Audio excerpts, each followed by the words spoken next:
నాయుడు గారికి, మన ముందున్న రాము వెంకటేశ్వరు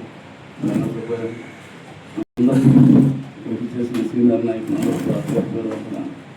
రోజు ఈ ప్రెస్ మీట్ పెట్టడానికి ముఖ్య కారణం మధ్యాహ్నం పెళ్లకూరులో సత్యనారాయణ రెడ్డి గారు చేసిన అరాచకం వల్ల ఈరోజు పెళ్లకూరు సీనియర్ నాయకులు అందరూ కూడా ఇక్కడికి విచ్చేసి ఈ ప్రెస్ మీట్ ని పెట్టడం జరిగింది.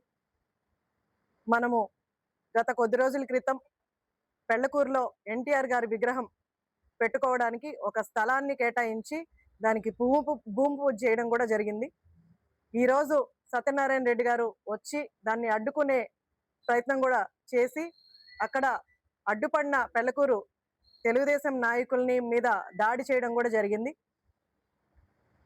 అలాగే మీ అందరికీ తెలుసు, గత ప్రభుత్వంలో వైసీపీ నాయకులు చేసిన అరాచకాలు ఎన్నున్నాయో కూడా మనందరికీ తెలుసు. గతంలో వాళ్ళ అధికారంలో ఉన్నప్పుడు తెలుగుదేశం నాయకుల్ని కార్యకర్తల్ని ఎంత ఇబ్బందులు పెట్టారో కూడా రాష్ట్ర ప్రజలందరికీ తెలుసు. ఒక తెలుగుదేశం నాయకులు కార్యకర్తలే కాకుండా రాష్ట్ర ప్రజల్ని కూడా ఎన్నో ఇబ్బందులు పెట్టారు.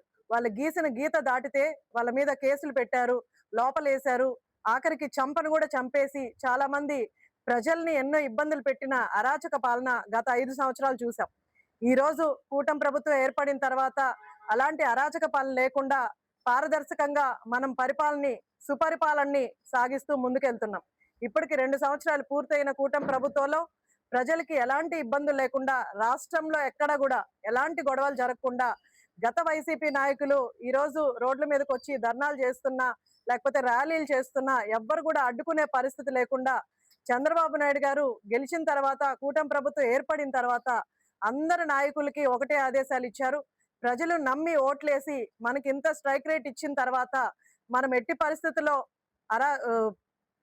వాళ్ళ మీద కక్ష సాధింపులు లేకుండా మనం పరిపాలన చేయాలని కూడా మా అందరికీ ఆదేశాలు ఇచ్చారు.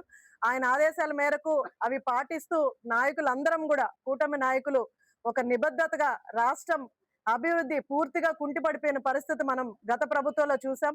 ఈ రోజు రాష్ట్రాన్ని ముందుకు తీసుకురావాలి, ఆర్థికంగా రాష్ట్రాన్ని నిలబెట్టాలి, రాష్ట్రానికి ఒక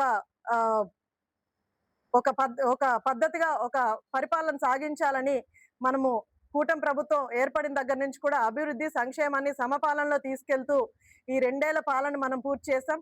అయినా కూడా వైసీపీ నాయకులు మన నియోజకవర్గమే కాదు, రాష్ట్రంలో ఓడిపోయిన ప్రతి శాసనసభ్యుడు బయటకు వచ్చి ఈరోజు మహిళల్ని అడ్డం పెట్టుకొని కావచ్చు, లేకపోతే ఏదో ఒకటి గొడవ చేసి అరాచక పాలనని మళ్ళీ కూడా జనాల్లోకి తీసుకొచ్చి జనాల్ని ఇబ్బంది పెడుతూ, నాయకుల్ని ఇబ్బంది పెడుతూ ఇంకా కూడా ఇలాంటి అరాచక పాలన ఇంకా కూడా సాగిస్తూనే ఉన్నారు.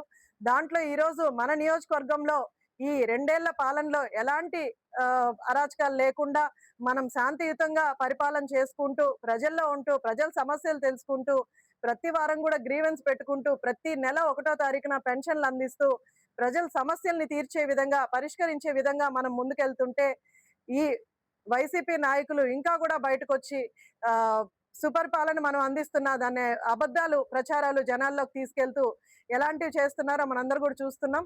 అలాగే ముఖ్యంగా పెళ్లకూరు మండలంలో సత్యనారాయణ రెడ్డి గతంలో మనకు ఒక అఫీషియల్ రీచ్ వస్తే అందులోకి వెహికల్స్ వాళ్ళే తీసుకొచ్చి ఇవి మనం పెట్టామని వీడియోలు తీపిచ్చి చేసిన అరాచకం మనందరం కూడా చూసాం.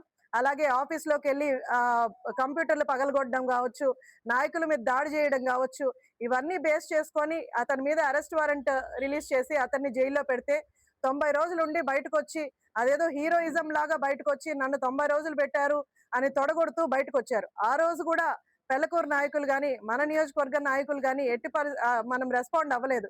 ఎందుకంటే ప్రజలకు తెలుసు వాళ్ళు ఏం చేశారు, మనం ఏం చేస్తున్నాం అన్నది ప్రజలకు స్పష్టంగా ఉంది కాబట్టి మనం ఎలాంటి రియాక్ట్ అవ్వకుండా ఆయన వదిలేసాం. అలాగే ఇప్పటికీ కూడా ఆయనకి వయసు మీద పడుతుంది, ఇంకా కూడా అతనికి విచక్షణ జ్ఞానం లేకుండా ఎన్టీఆర్ గారి విగ్రహం పెట్టే దగ్గరకు వచ్చి గొడవలు చేయడం. గతంలో వాళ్ళు వైఎస్ఆర్ గారి విగ్రహాలు పెట్టినప్పుడు మనం ఎక్కడ కూడా అడ్డుకోలేదు. ఇప్పటికి కూడా మన అధికారం వచ్చిన తర్వాత ఏ వైఎస్ఆర్ విగ్రహం మీద మనం దాడి చేయలేదు. ఎందుకంటే అభిమానులు వాళ్ళ అభిమానంతో ఒక విగ్రహాన్ని పెట్టుకుంటారు కాబట్టి మనం ఎక్కడ కూడా అబ్జెక్షన్స్ చేయలేదు. ఏ నాయకులు కూడా వాటి మీద దాడి చేయడం కానీ, లేదా పగలగొట్టడం కానీ, లేదా ఇలాంటివి ఏవి చేయలేదు. కానీ ఈ వైసీపీ నాయకులు ఇంకా కూడా బుద్ధి లేకుండా మీకు నిజంగా పోరాడాలని అని ఉంటే అభివృద్ధి మీద పోరాడండి. మీ ఊర్లో మీ మండలంలో మీరు ఏం చేశారు, మీ ప్రజలకు ఏం కావాలి అది ఆలోచించండి. ఈ రోజు వైసీపీలో 11 మంది ఎమ్మెల్యేలు గెలిచారు. ఏ ఒక్క ఎమ్మెల్యే అసెంబ్లీకి వచ్చి నియోజకవర్గ అభివృద్ధి గురించి మాట్లాడుతున్నారు? ఒక్కరు కూడా రారు. వాళ్ళకి కావాల్సింది ఇస్తేనే వాళ్ళు వస్తారు. లేకపోతే ప్రజలు గెలిపించిన దానికి కూడా వాళ్ళు దానికి కూడా కృతజ్ఞత చూపించి శాసనసభకు వచ్చి నియోజకవర్గ అభివృద్ధి కోసం మాట్లాడడం కానీ, ప్రజల కోసం మాట్లాడడం కానీ అలాంటివేవి ఉండవు. వాళ్ళకి ఏదో ఒక శవ రాజకీయం కావాలి, లేకపోతే ఎక్కడో ఒక చోట ఇష్యూ క్రియేట్ చేసి ప్రజల్ని ఇబ్బంది పెట్టడమో, లేకపోతే మండలాల నాయకుల్ని ఇబ్బంది పెట్టడమో, ఇదే మెయిన్ ఎజెండాగా వైసీపీ నాయకులు వెళ్తారు. ఎలా అయితే నాయకుడు ఉంటాడో అలాగే ప్రజలు కూడా ఉంటారు అన్నట్టు వాళ్ళ వైఎస్ జగన్మోహన్ రెడ్డి దృష్టిలో పడ్డానికి వీళ్ళు ఇలాంటి అరాచకాలు ఇంకా కూడా చేసుకుంటూ వెళ్తున్నారు.